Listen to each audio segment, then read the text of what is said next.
It is perhaps one of the most astonishing archaeological discoveries of the 20th century, the Terracotta Army of Qin Shi Huang.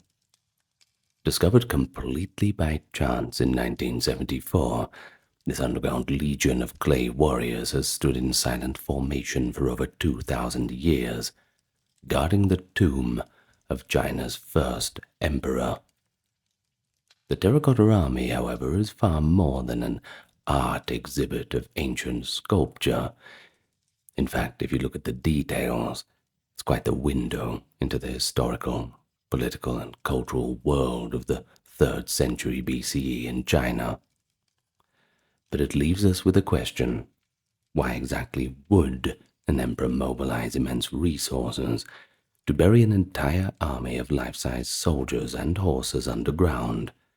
What exactly does that say about his beliefs, his power, and the world that he shaped? Well, those are questions that we will answer today. We'll go into all the little details, and any little anecdotes we share will be grounded in archaeological findings, whether in the last couple of years or back in the 70s. The wheels are always turning on this site, and things are always changing. So we're going to be using the most up-to-date information. By the end, you'll not only understand the Terracotta Army's features, but also what it symbolizes about ancient China's values, and ultimately, Qin Shi Huang's vision for power and immortality. But let me welcome you to the channel first. If you are new here, and you do appreciate this kind of thing, well, I invite you to click that subscribe button and leave a little comment and a like button being clicked for the engagement. You know how it is.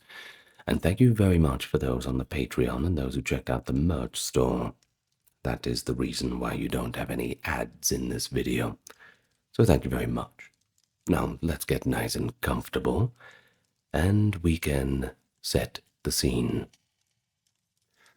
And of course, a scene cannot be set without us understanding the main character of the story, at least the head of the army, that is the first emperor, Qin Shi Huang. Now those characters, first of all, we have Qin, which is the dynasty he ruled, Shi, which is first, and Huang, which is kind of like emperor, the larger word being Huangdi, emperor. So effectively his name is just the first emperor of the Qin. Of course, his real name was Yin Zheng. He was the king of the Qin state and became China's first emperor in 221 BCE after unifying the warring states. This was a tumultuous era. You see, for centuries, that being from 475 to 221 of the warring states period, regional kings fought brutal wars. Qin, a western frontier state, eventually emerged victorious and conquered all rival kingdoms through disciplined military might and ruthless governance. In 221 BC, at the age of 38, King Zheng declared himself Shi Huangdi, that is the first emperor, signifying a new era of imperial rule over a unified land. And so his reign was quite revolutionary. Politically, he centralized power under the philosophy of legalism, enforcing strict laws and harsh punishments across his new empire. He dismantled the old feudal order of inherited nobility, replacing it with an administrative system where officials were appointed by merit and loyalty to the emperor. Culturally, he standardized writing, currency, weights and measures, and even the width of cart axles across the empire, unifying disparate regions finally into one nation. And then there were the infrastructure projects, and that includes the first version of the Great Wall to guard against the northern nomads. Of course, the Great Wall of the first version was quite different to the one we are familiar with now, more of a rammed earth structure. Perhaps that's a topic for a full video on the Great Wall. However, all of these accomplishments certainly have a price tag. Qin Shi Huang's rule was authoritarian and often cruel. He was known to have burned books that contradicted the legalist doctrine, and according to some historical accounts, he burned alive 460 Confucian scholars who spoke out against him, an event that became infamous as a symbol of his tyranny. He also imposed heavy taxes and conscripted countless laborers for his grand projects, breeding resentment even as he forged unity. And so it is important to understand Qin Shi Huang's mindset during his rule, especially this obsession with immortality and the afterlife. Despite, or perhaps because of, multiple assassination attempts on his life, at least 3 serious attempts are recorded by historians. The first emperor was determined to cheat death. He sent envoys, such as the alchemist Shi Fu, to search for magical elixirs of life, and he consumed exotic potions containing mercury, ironically, attempting to prolong his youth. In fact, mercury is not well known for its life-sustaining properties when taken internally. It's generally advised against. That being said, you're welcome to get a second opinion. And so his fear of death and desire for eternal rule pushed him to plan not only for life everlasting, but also for domination of the realm beyond mortal existence. After all, what good is the afterlife if you were a king in the life before and now you're just like the rest of them? It's better to go in with your hands full. Well, this psychological background is pretty critical. It sowed the seeds for the massive tomb complex that he started to build for himself. He was not just content to rule China in life, he wanted it in death too. And so, that is the scene promised to be set.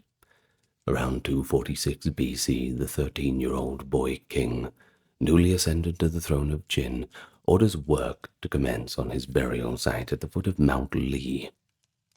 Over the next few decades, as he transforms from king to emperor of all under heaven, that burial project grows into an underground empire, encapsulating his worldly power. The Terracotta Army stands as the most iconic part of this project, but as we shall see, it is just one element of a far larger mausoleum complex meant to secure Qin Shi Huang's legacy, and of course, protect him in the afterlife. From the moment that he took power, preparations for his tomb were beginning.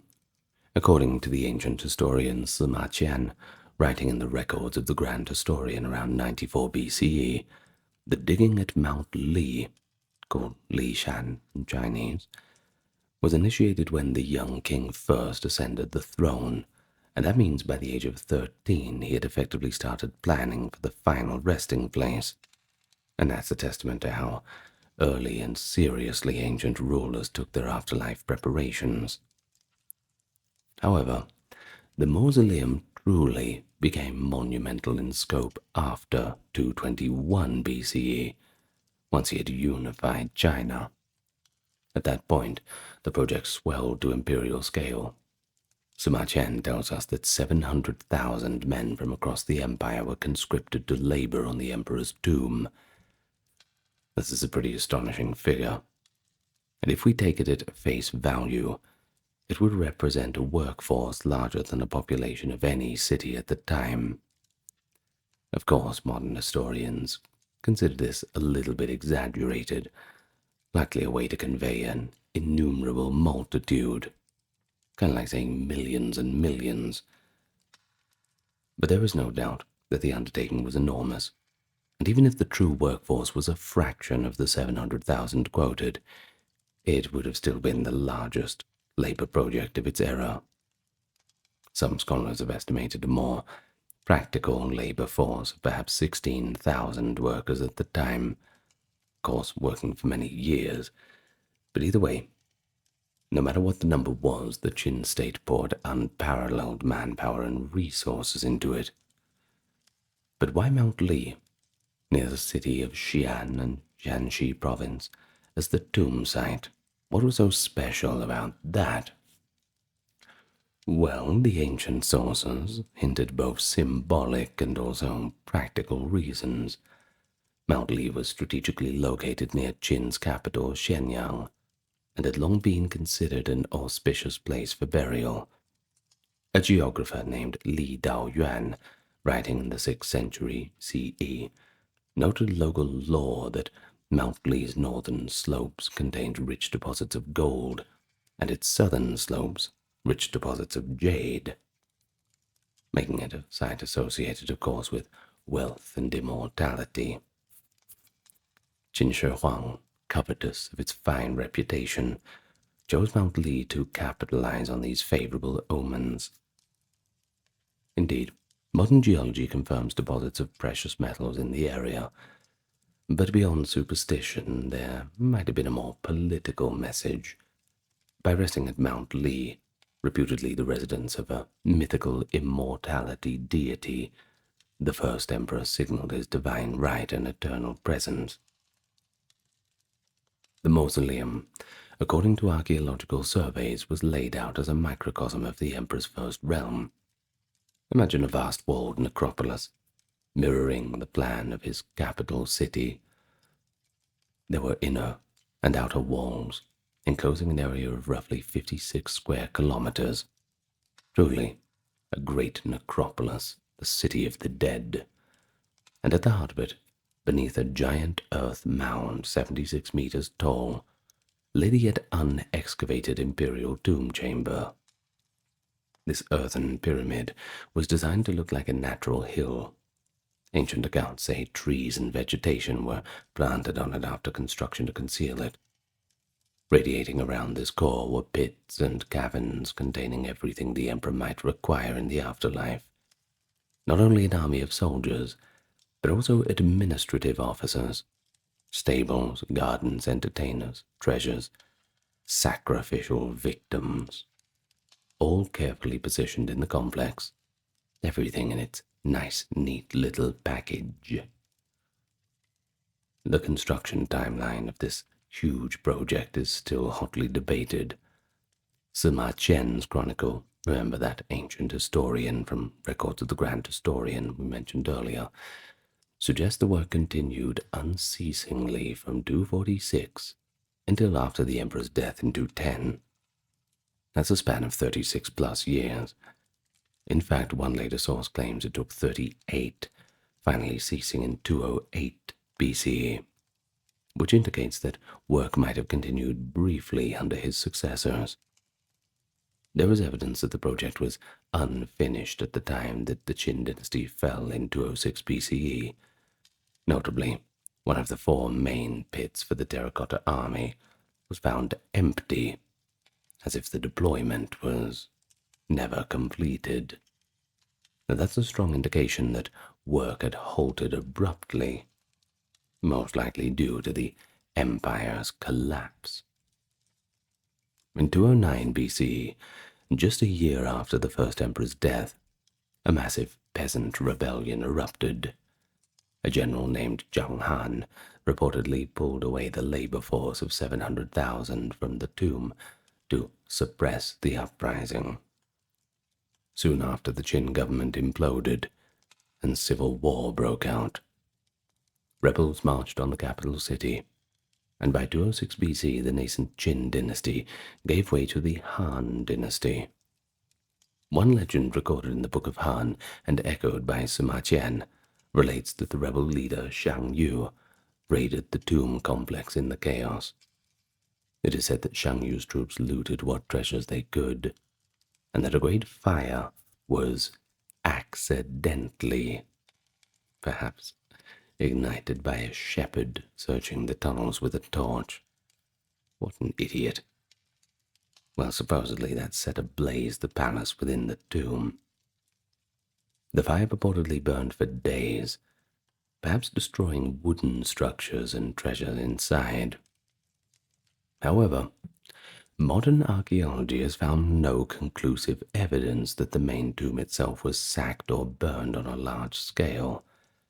Some charred remains and scorched earth may have been detected in the pits of the Terracotta Army, indicating there were indeed fires, but these might have been localized to the wooden roof structures over the army pits, rather than the central tomb chamber. It remains possible the core of the tomb, the underground palace, survived intact, sealed off before the rebels could arrive. The truth may only be known when, or perhaps if, archaeologists one day open the Emperor's burial mound. Well, now let's turn to an eyewitness's in words, Sima Qian's description to truly envision what the tomb was meant to be. He provides a pretty stunning record, almost cinematic account of the mausoleum's interior, provides most of our modern imagination and archaeological expectations for the sealed chambers. Writing a century after the emperor's death, Sima Qian left us with the earliest and most detailed account of the emperor's tomb. Although he never saw it himself, he certainly gathered stories, possibly from workers or court records passed down, and the description reads like something out of a legend. But compellingly, it's actually been confirmed by archaeological details in the modern times. So let's examine what he wrote and compare it with modern findings. According to his records of the Grand Historian, once the emperor died and was placed in his coffin, the tomb builders created an elaborate subterranean world. They dug through 3 layers of groundwater to excavate deep into the earth, an indication of how far down the chambers lay, although some scholars think the phrasing is figurative. The coffin of the emperor was protected by an outer casket of bronze, for which molten copper or bronze was poured in to encase it. Inside the burial chamber, craftsmen constructed grand palaces and towers filled with treasures. Sima Qian says they built palaces and scenic towers for 100 officials, stocked with rare artifacts and wonderful treasures to mimic the imperial court. In effect, the emperor would continue to live in luxury underground as he had above, surrounded by all the comforts of his court. To guard these riches, ingenious traps were installed. The text specifies that craftsmen installed mechanically primed crossbows and arrows set to shoot any intruder who might break into the tomb. It evokes the image of an ancient security system, and a bloody good one, too. Here's a rhetorical question. Could such traps still be functioning after 22 centuries underground? Maybe you're brave enough to find out. Some archaeologists have indeed worried that if the main chamber is opened, preserved crossbows might still fire, though most think corrosion would have disabled them by now. Still, you first. Along with traps, there was the sheer secrecy and sacrifice designed to keep the tomb secrets hidden. After the burial, the inner passage was sealed and the outer gate closed, entombing alive all craftsmen and laborers who knew the design so that none could escape. Now that's a gruesome measure, but it was ordered to protect the tomb's mysteries. It echoes the human sacrifices of earlier times.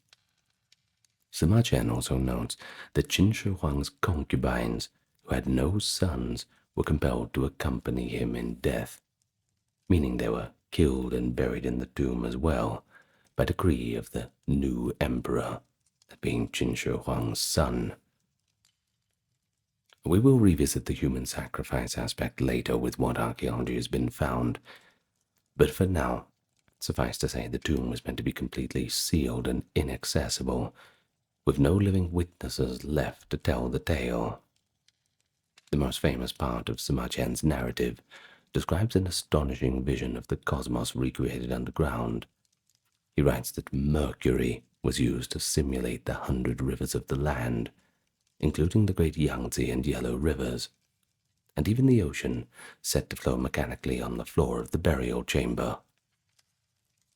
The ceiling was decorated with constellations of pearl-like jewels, representing the night sky, while the ground was shaped into the features of the land, the mountains and the valleys, with flowing mercury streams coursing throughout. In other words, he was laid to rest in a microcosm of his empire, the entire landscape of known China, heavens above, rivers below, all contained in his private tomb. To light this eternal tableau, candles were made from the fat of a mythical man-fish, often interpreted as a kind of mermaid or perhaps a giant sea creature, designed to burn slowly and not extinguish for a long time. But of course, there is a debate around what kind of creature this man-fish refers to. Proposals range from whales to walruses to giant salamanders, but the idea is pretty clear. The ancient Chinese believed that certain exotic animal oils could fuel everlasting lamps, ensuring the tomb stayed illuminated and the rivers of mercury flowed in perpetual twilight. But it's hard not to be dazzled by a description like that. For a long time, many thought it purely was a legendary or quite exaggerated one. But modern science, rather than disappointing us with being so rational, has actually given intriguing support to parts of Sima Qian's account. Surveys of the tomb mound have detected abnormally high concentrations of mercury in the soil above the unopened burial chamber. One measurement was recorded at 1,440 parts per billion of mercury, and that's vastly higher than the natural background level. That strongly suggests that large quantities of mercury were indeed buried there, just as the text claims. Mercury in the form of liquid mercury or cinnabar, mercury sulfide, was known and valued in ancient China, often for its lustrous quality and use in alchemy. And it appears that the first emperor literally ordered tons of the toxic metal to be used in its tomb, likely in troughs or pools to represent the waterways. The presence of mercury has also been a key reason why archaeologists have hesitated to excavate the main chamber. Disturbing that mercury could be dangerous to excavators, and could also cause the quick volatilation and loss of the content of those, quote, rivers. It's a bit of a risk. I suppose it's best we wait until we really have a solid method. But another aspect partially confirmed by archaeology is the human sacrifices. Outside the central tomb mound, archaeologists have uncovered numerous pits with human remains, in total about 188 of them containing human skeletons, found in the broader mausoleum area. Most of the remains are young females, which aligns with the idea that concubines without children were likely killed to accompany the emperor. The bones indicate these individuals, likely teenagers or women in their early 20s, were not buried alive in situ. Instead, it seems they were executed, perhaps poisoned or strangled elsewhere, and their bodies interred in the pits near the tomb. Well, it provides grim validation of Sima Qian's note about the concubines. Additionally, other pits held the skeletons of men, possibly the very craftsmen and laborers who built the tomb. In one area north of the tomb, a sprawling chamber was found containing skeletons of workers still in chains, along with sacrificial horses and the remains of presumably high-ranking individuals, described dramatically as murdered princes. It appears that Dozens, if not hundreds, of people were put to death to guard the tomb's secrets. This was a macabre but not unheard of practice for the ancient monarchs. Earlier Chinese rulers and other cultures, kings like Egyptian pharaohs, for example, had also taken servants or wives to the grave. But in Qin Shi Huang's case, he combined the old tradition of human sacrifice with an entirely new innovation: life-sized proxy figures, the Terracotta Army, supplementing and perhaps replacing real humans as guardians. And so before we discuss the Terracotta Army in detail, consider one more thing about Sima Qian's account: its purpose. Some scholars caution that Sima Qian may have dramatized aspects of the tomb to make it a moral or political point. By the Han Dynasty, as when he was writing, Qin Shi Huang's tyranny was often contrasted with the benevolence of Han rule. Sima Qian's vivid descriptions could be intended to impress upon readers the extravagance and hubris of the first emperor, perhaps a subtle critique. One archaeologist, Duan Qingbo, even suggested that Sima Qian's account might be partly fictional, possibly aimed at inspiring the Han Emperor Wu to build a similarly grand tomb for himself. However, given the archaeological evidence, mercury, all the human remains thrown into the pits, etc., it's pretty clear that Sima Qian's sources were grounded in some reality, even if they were embellished a little bit for dramatic effect. And so with that in mind, let us shift our attention to the most famous component of the mausoleum and explore the discovery, features, and what the Terracotta Army reveals about Qin society. It was spring of 1974, in a rural village a mile east of Mount Li. Local farmers were digging a well when they struck something unexpected. Yang Zhifa, one of the farmers, noticed hardened reddish earthenware fragments at about 2 meters depth. At first, the significance was not clear. Bits of pottery and some bronze arrowheads emerged. The farmers collected a few bronze points, selling them for a bit of a small profit, and even kept some terracotta bricks to use as pillows. But little did they know, they had stumbled on the fringe of one of the greatest archaeological treasures on Earth. News of the finds reached local authorities, and a cultural relics official named Zhao Kangmin came to investigate. When he recognized a broken clay torso and a head with distinct facial features, he realized that these were no ordinary pottery shards. They were pieces of ancient statues. And so the government quickly dispatched a team of archaeologists from Shanxi province, and by May 1974, systematic excavations began.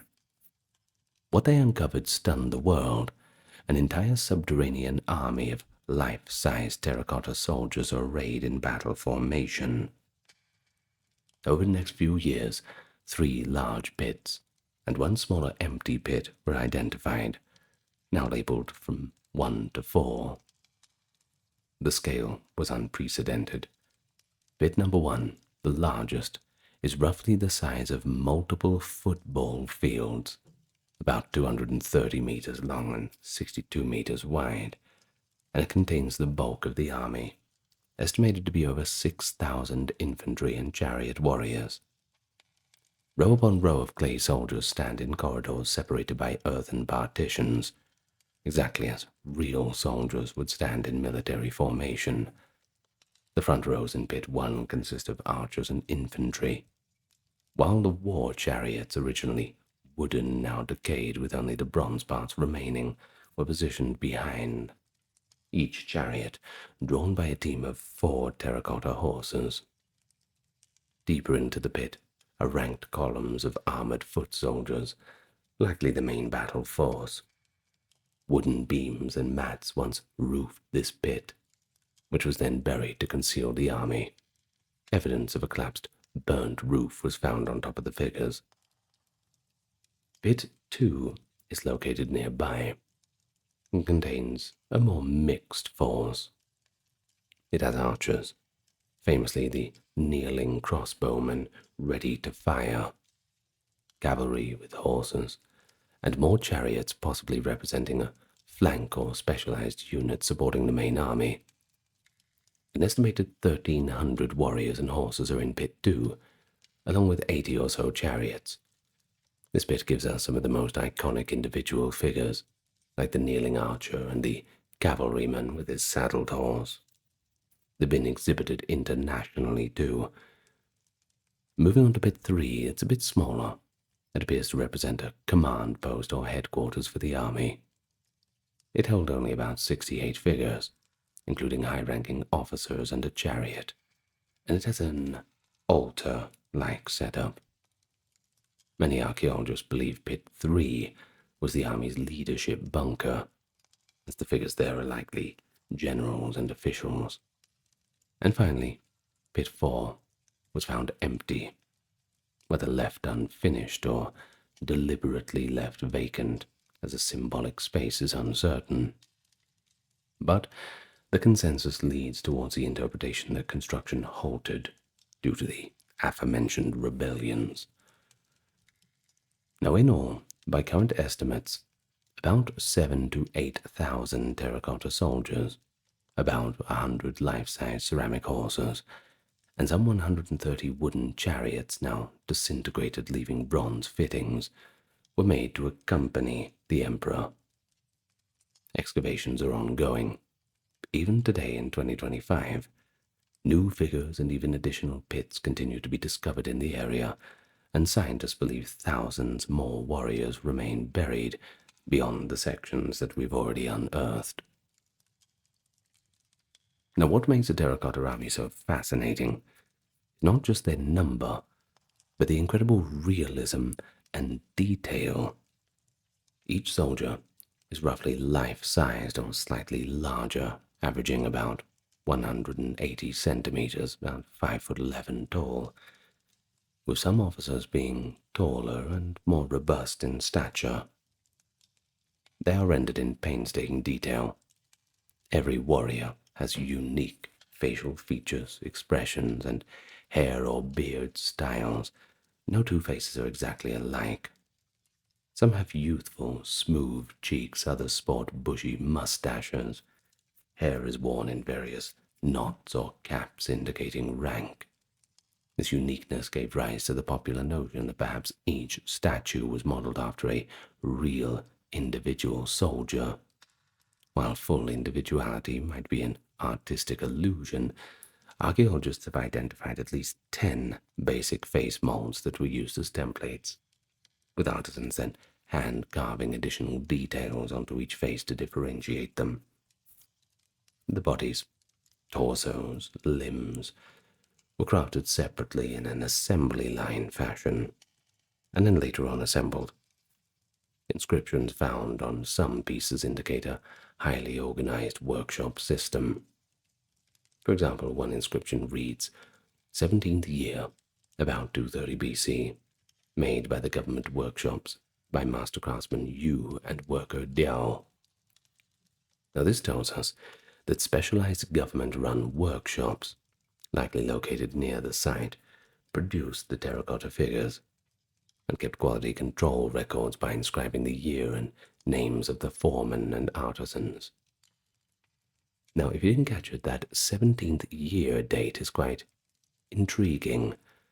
It suggests the production of these figures was already underway around 230 BC, which is before Qin had finished unifying China, but while he was actively campaigning to do so. It implies the Mausoleum army was being made in tandem with his real military campaigns, the convergence of preparing for both earthly and heavenly battles.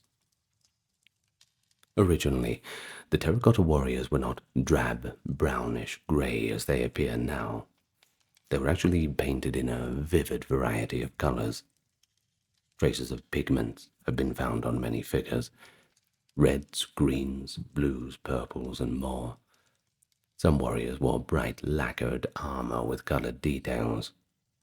Others had painted faces to accentuate their eyes and eyebrows.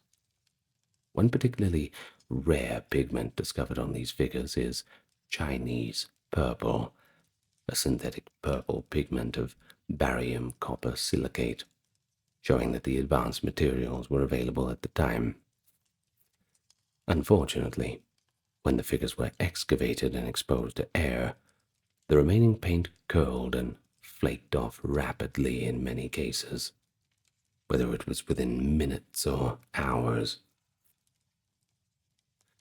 Well, the rapid deterioration of the pigments was a sobering lesson for archaeologists. It demonstrated how fragile the preserved state of these artifacts can be once disturbed, and this is a key reason why excavators and Chinese authorities have slowed down and sometimes completely halted further digging, opting to preserve artifacts in situ until better conservation techniques can be developed. Oh, and as an aside, this is also one of the main arguments against unsealing that central tomb chamber anytime soon. If we can't protect the paint on a terracotta statue from fading, it's not likely we're ready to preserve the 2,200-year-old silk, wood, and mural paintings that could exist inside the tomb. Well, besides soldiers, the pits contained a complete military arsenal. Many of the warriors originally held real, functional bronze weapons. Remarkably, several of the bronze swords recovered from the pits were still sharp and untarnished when excavated. Tests showed some blades had a thin, chrome-rich oxide layer, leading to early speculation that Qin metallurgists had invented a form of chromium anti-rust treatment. Later research indicated that chromium might have come from natural contamination or lacquer, but either way the quality of the weapons was superb. The arrowheads were found in bundles, suggesting they were originally stored in quivers. Chariots in the pits had fittings of bronze, and even remnants of leather and wood. 2 exquisite half-size bronze chariots with horses were also unearthed in a pit west of the main tomb mound discovered in the 80s. These chariots, each drawn by 4 bronze horses, are incredibly detailed, complete with an umbrella-like canopy, reins, and an armed driver, and were likely placed to serve the emperor's soul on tours of his realm in the afterlife. The artisans even modeled moving parts, doors that open, windows that slide. They demonstrate the high craftsmanship achieved under the Qin. It is also worth noting that the Terracotta Army is positioned to the east of the tomb mound, facing outward, as if to guard the emperor from the direction of his conquered states. That is, all the warring states lay generally to the east of Qin. This symbolism is that these troops are vigilant, protecting their lord from any dangers that might approach his resting place.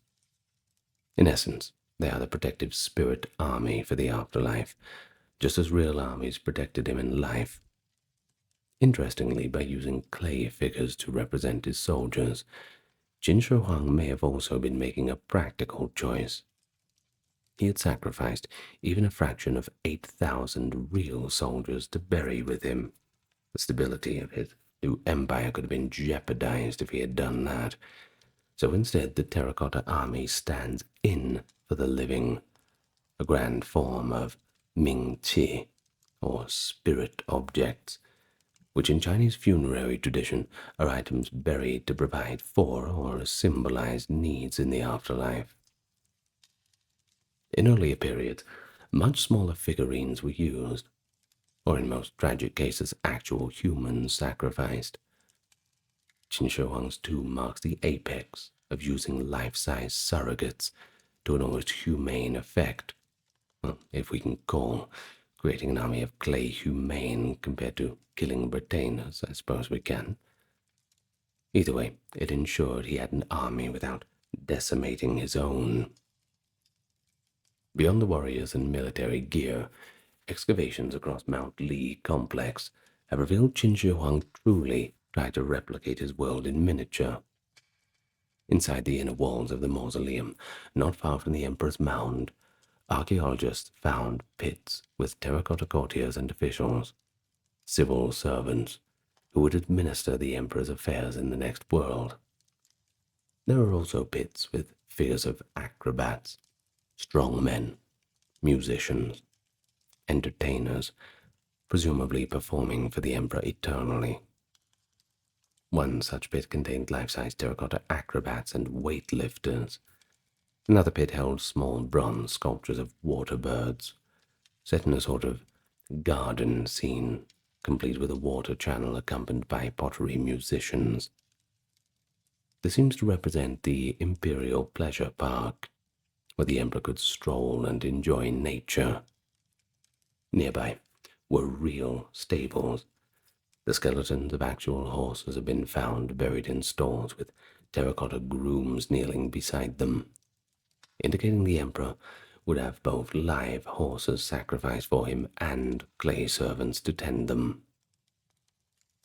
A particularly fascinating find was a pit containing sets of stone armor and helmets. These armor pieces are made of small limestone plaques tied together with bronze wires. They're too heavy and brittle for actual combat use, so they were likely made specifically for burial. Perhaps to outfit the spirit of the Emperor or guards in ceremonial armor, or simply as lavish grave goods symbolizing military might. They could also be an alternative to burying real armor, which was precious and could be reused by the living. All these discoveries show that the Terracotta Army is just one part of a much larger mausoleum universe. The first emperor went to his grave, escorted not only by soldiers, but an entire revenue of state, government officials, entertainers, artisans, a whole microcosm of the empire. Think of it as the emperor's world, just reconstructed in clay, bronze, and stone. And all that leads us to examine the cultural and religious beliefs behind such a tomb, which brings us to our next section. The creation of the army and the entire mausoleum complex must be understood in reference to ancient Chinese beliefs about death and the afterlife. The Chinese of Qin Shi Huang's time believed in afterlife, where the spirits of the deceased would continue to exist in that realm in many ways mirroring the living world. This belief is reflected in the concept of burial goods, as we've mentioned, Mingqi, which were intended to provide for the deceased in the afterlife. If a king needed servants, food, weapons, and entertainment in life, of course it's only logical he'd need them in death. Hence, objects and sometimes people, unfortunately, would be buried with him to fulfill those needs. But this idea was not unique to China. Of course, we see it in Mesopotamia, Egypt, etc.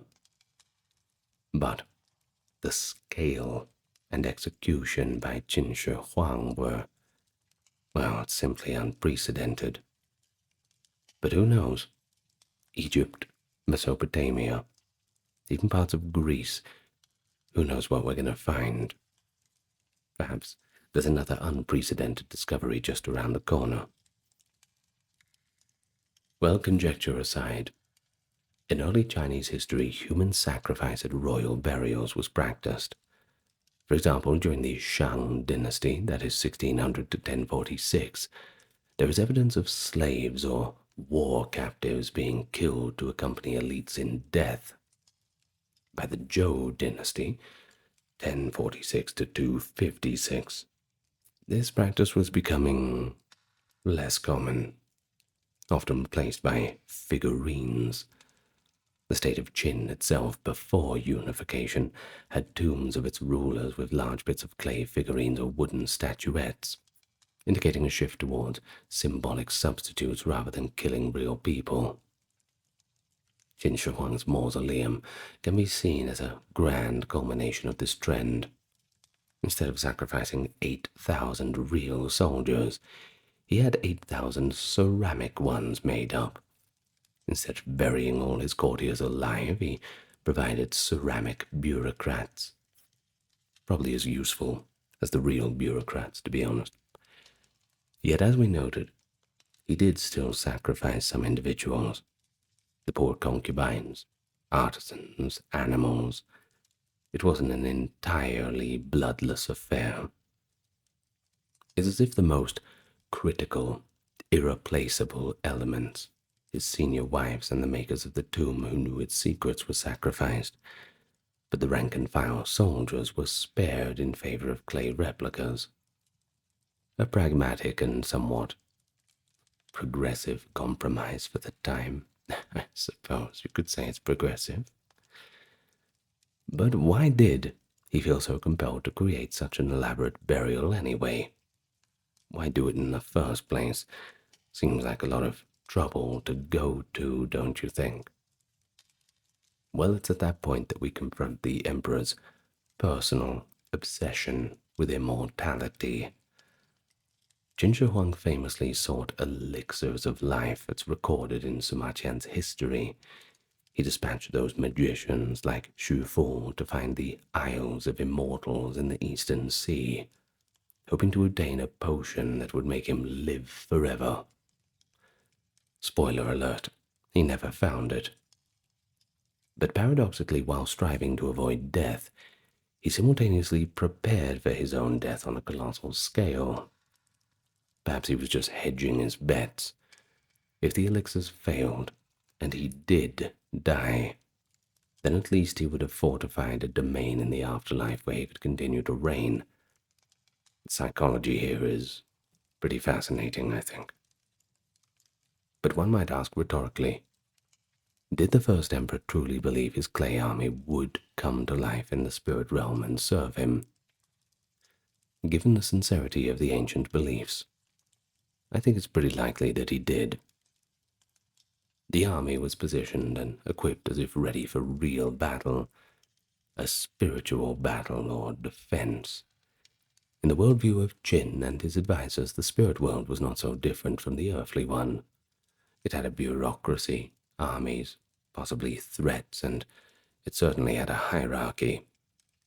Qin Shi Huang was ensuring that he remained the supreme ruler in the next world, just as he had been in this one. But there's another cultural aspect. That's the concept of ancestral legacy and memory. By building such a magnificent tomb, he was also cementing his memory for future generations. After all, we're still talking about him now, aren't we? So it must have worked. There was an element, though, of monumentality, like the pyramids of Egypt or the mausoleums of other great leaders. The first emperor's tomb was meant to inspire awe, and it certainly did/does. Even if no living person was meant to see the terracotta soldiers, perhaps the very act of building them was a statement to the gods and to posterity about the emperor's greatness. In later eras, the tomb became the stuff of legend, and surely for centuries people in the region knew that some great king was buried at Mount Li. One could say Qin Shi Huang achieved a form of immortality through this legacy. His name endures partly because of this astonishing mausoleum. But let's consider also how the Terracotta Army reflects the values of Qin society on a more grassroots level. Qin was a highly militarized state. Its rise to power was through conquest and strict military discipline.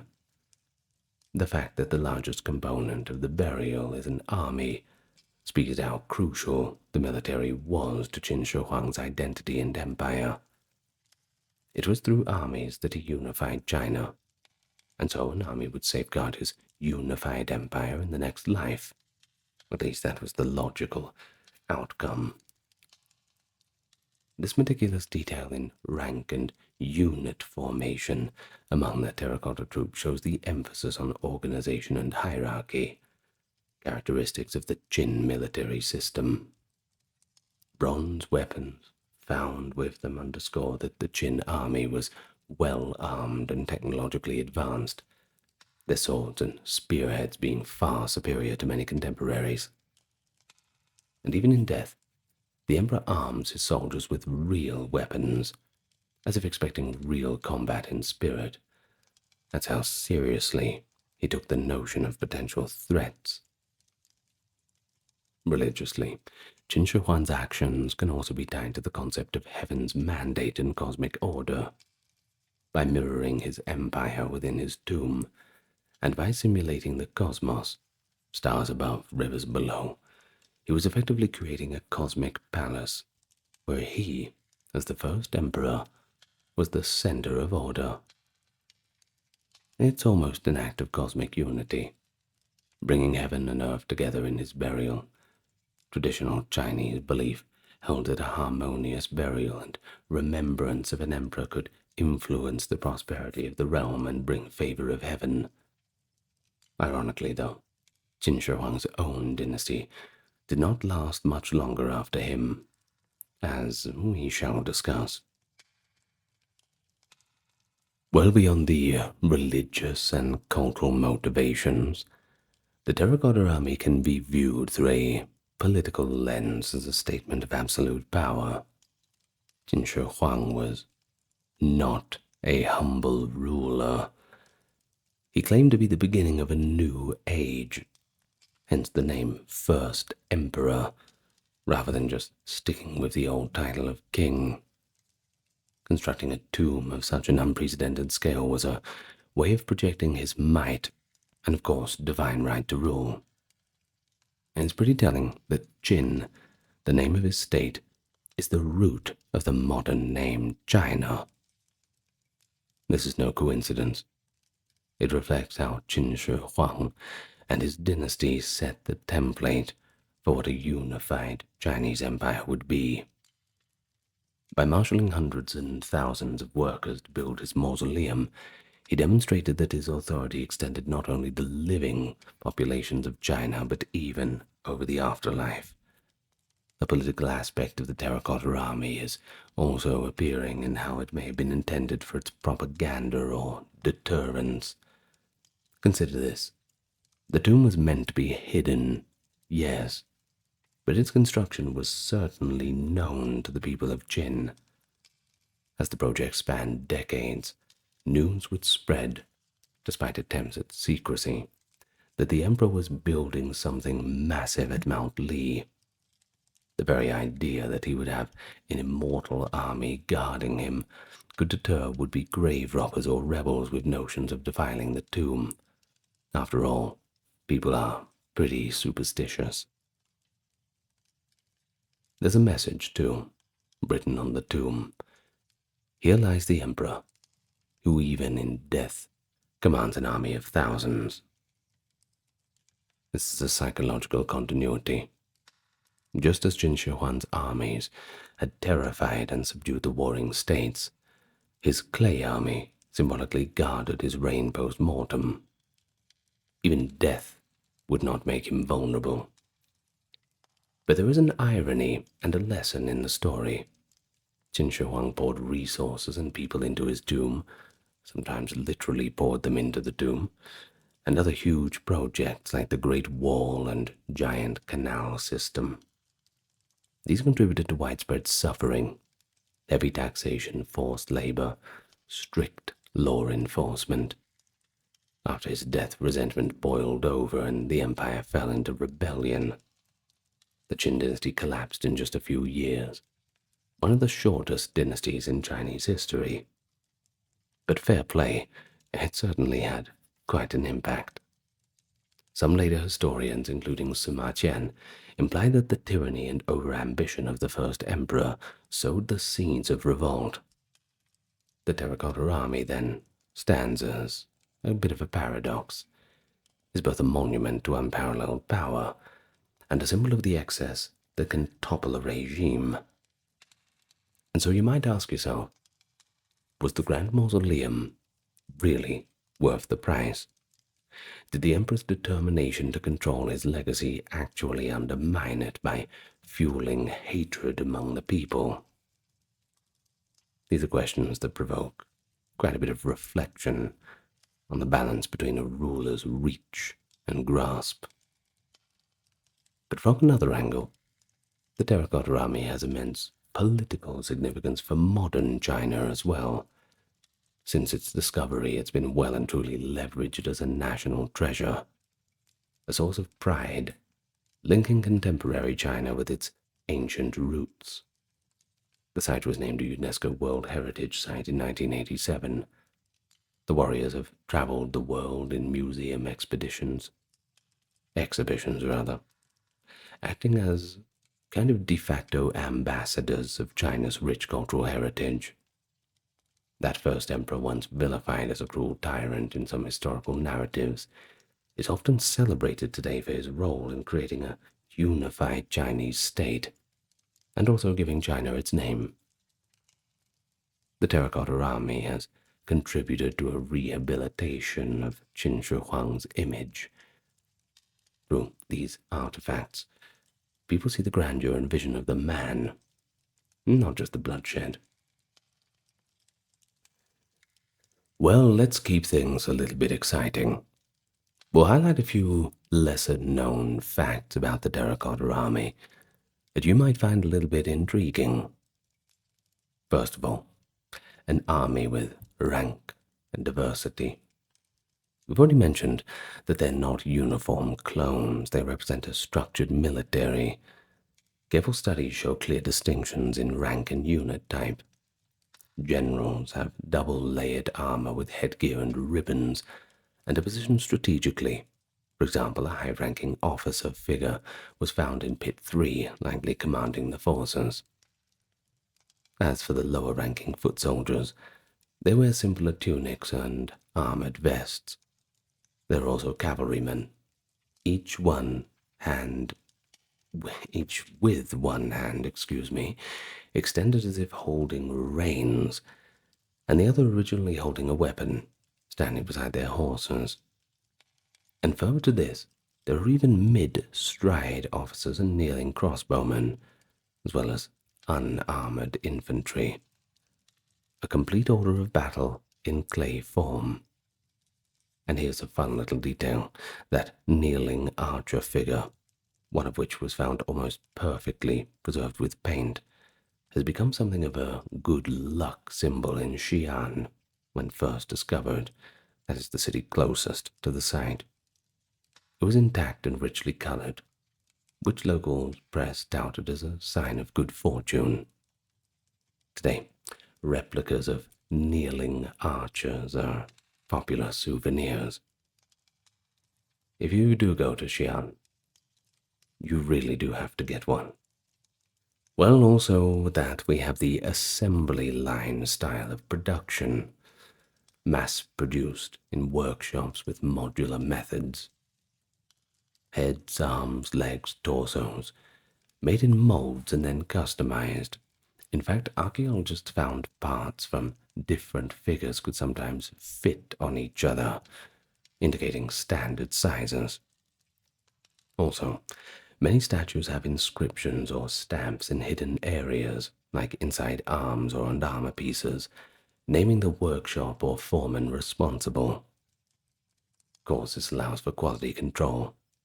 Any defective work could be traced back to its maker.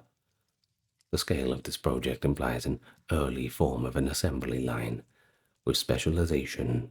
Some craftsmen focused on heads, others on hands, attaching pieces in fine detail. It's quite a marvel of industrial organization for its time, showing the advanced state apparatus Qin Shi Huang commanded. There is also an anecdote indirectly related to the tomb, as the story of how Qin Shi Huang's death was kept secret by his Prime Minister Li Si and the chief eunuch Zhao Gao. The emperor died unexpectedly in 210 while on a tour in the provinces, quite ironically seeking the magical herbs for immortality. Fearing turmoil, Li Si transported the corpse back to the capital. without telling anybody what had happened. According to Sima Qian, to mask the smell of the decomposing body in the carriage, carts of salted fish were placed directly in front and behind of the emperor's wagon. The ruse worked for long enough, in time to return them to Shenyang and install the emperor's son on the throne. This macabre little incident shows the lengths taken to ensure Qin Shi Huang's burial and tomb completion could proceed smoothly, without interference or usurpation on the road. And then we have the curse of the tomb. There's long been superstitions around disturbing Qin Shi Huang's resting place. Local folklore for centuries whispered that the tomb was cursed or guarded by some spirits. Some villagers believed that a dragon resided in the mound, or that one could see ghostly soldiers at night. While these are just legends, the real curse proved to be chemical and physical, as mentioned, that sudden flaking of the paint due to dryness and oxygen, and potential mercury poisoning risks. In a sense, the emperor's engineers did create a tomb so well sealed and climate controlled, waterproof with a drainage system, mercury perhaps as a fungicide, that opening it without damage is going to be extremely challenging. We might not even do it in our lifetime. I hope we do. But, well, it doesn't seem likely. The fear of loss, destroying what we seek to observe, it's but a modern scientific caution on excavation plans. And as of now, the Chinese authorities have a policy of no immediate excavation on the central tomb until technology can guarantee its preservation. Thus, the emperor's wish to remain undisturbed is being respected, at least for the time being. There is a recent study, too, that has traced the likely source of all that mercury in the tomb.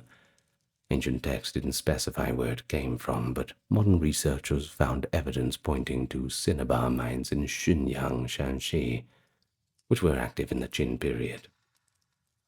It's quite possible that the emperor's own quest for mercury-laden elixirs of life, he in fact ingested mercury pills for longevity, dovetailed with accumulating mercury for his tomb's rivers. Tragically, those elixirs may have caused his death. Chronic mercury poisoning could explain some of the erratic behavior in his later years and sudden demise. Thus the very element intended to grant him eternal life and adorn his eternal resting place was probably the thing that killed him. And there's certainly a poignant irony in all that.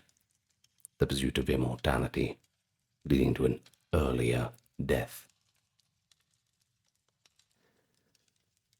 But I know you want more. What about that unopened tomb? Well, to date, the burial chamber beneath that 76-high-meter mound has not been opened. But we do know a little bit about it. Ground-penetrating radar and core samples have given us a rough idea of its structure. A large rectangular chamber, around 80 by 50 meters, so fairly big, enclosed by sturdy walls, perhaps multiple levels. But we don't know exactly what's inside, though the imagination certainly runs wild. Based on Sima Qian's record and bits of evidence like mercury in the presence of surrounding figurines, scholars strongly suspect the tomb chamber could be one of the most spectacular archaeological finds in history if it was opened. We might see a sarcophagus of the emperor, possibly of a precious metal, maybe the rumored model of the empire with rivers and mercury and star-studded ceilings, perhaps carts of treasure, rare gems and books, and, well, one certainly hopes records or texts might be buried that could shed light on the Qin state, which infamously burned many of their books. Imagine if the emperor's edicts on unification, or maps of his empire, treatises of his alchemists were buried with him. it could certainly fill significant gaps in our historical knowledge. And pretty much as soon as that tomb gets opened, well, basically this video is probably going to become null and void. I'm going to have to just completely make a new one. Well, I suppose it's a sacrifice that I'm willing to make. Inside that tomb there may also be remains of those who were sacrificed in the chamber, as Sima Qian described, though likely removed if they were executed outside.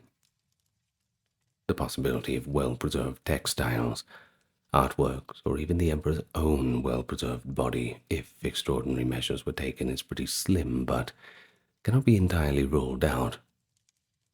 But caution tempers the excitement. We already know that we just can't open it yet. Well, we all know what happened to the other tombs. We don't want that to happen to the grand prize. For the tomb with its unique challenges, the consensus is just a wait. The rhetorical question arises, should we really open the tomb if we could? Some argue that time is also the enemy, that unknown natural processes or illicit tunneling could damage the tomb if it is left alone. Others believe that future technology, perhaps advanced robotics or methods to inertly scan the interiors in full detail, will allow a non-invasive peek or a controlled excavation that preserves everything. In any case, the tomb remains sealed as it has been for over 2,200 years. Perhaps that's just what Qin Shi Huang would have wanted, at least until the fate appointed by time.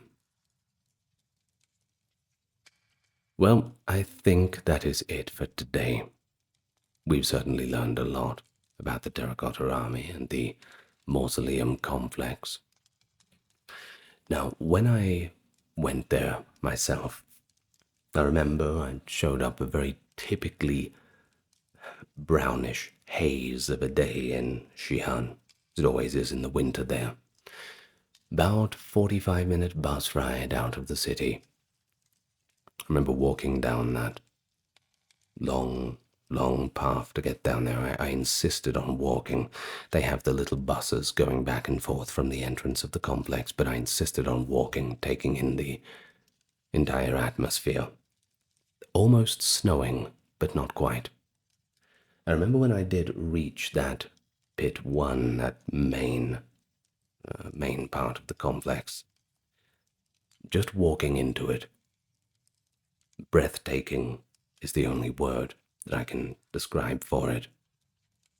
Absolutely breathtaking. So really, you owe it to yourself to go and take a look. It is really fantastic.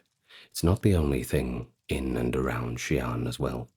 There's a beautifully preserved city wall that goes around the main part of Xi'an, and of course the main clock tower in the center of the city. Just beautiful. Absolutely beautiful city. Anyway, now I sound like an old man reminiscing on old holidays. Sorry to digress. Bit of a personal touch at the end for you. Well, I'm going to thank the top-tier supporters and patrons. You realize you didn't get any ads in the video because of them. So, we thank Dark, Kimberly, Christine, Sally, Ember, Susan, Cameron, Legitmus, Carrie, Charlene, Linteries, Katiana, Nicholas, Ulfednir, Alexander, Charles, Christine, Dr. Neuronerd, Erin, Jaden, Jim, Jeffrey, Jessica, Madeline, Melissa, Orthodox Review, Scott, Stark Factory, Shell, Wendy, Josie, Sarah, Ryan, Thor, Cameron, Stefan, Kevin, HMSHH, Crystal, Talbury, Anthony, Lucy, Brandon, and Gugu Bubonic. Thank you so much. And thank you for listening. If you're still awake or just still interested, why don't you tell me what you thought in the comments? Always an interesting topic. And having a discussion is always a nice little thing to see. I can't respond to all the comments. I get hundreds of them every day, but suppose it's a good problem to have, but I do appreciate it when people are having spirited conversations. So, good night, everyone. As always, lots of love to you all. And I will see you in the next exciting video. Good night for now.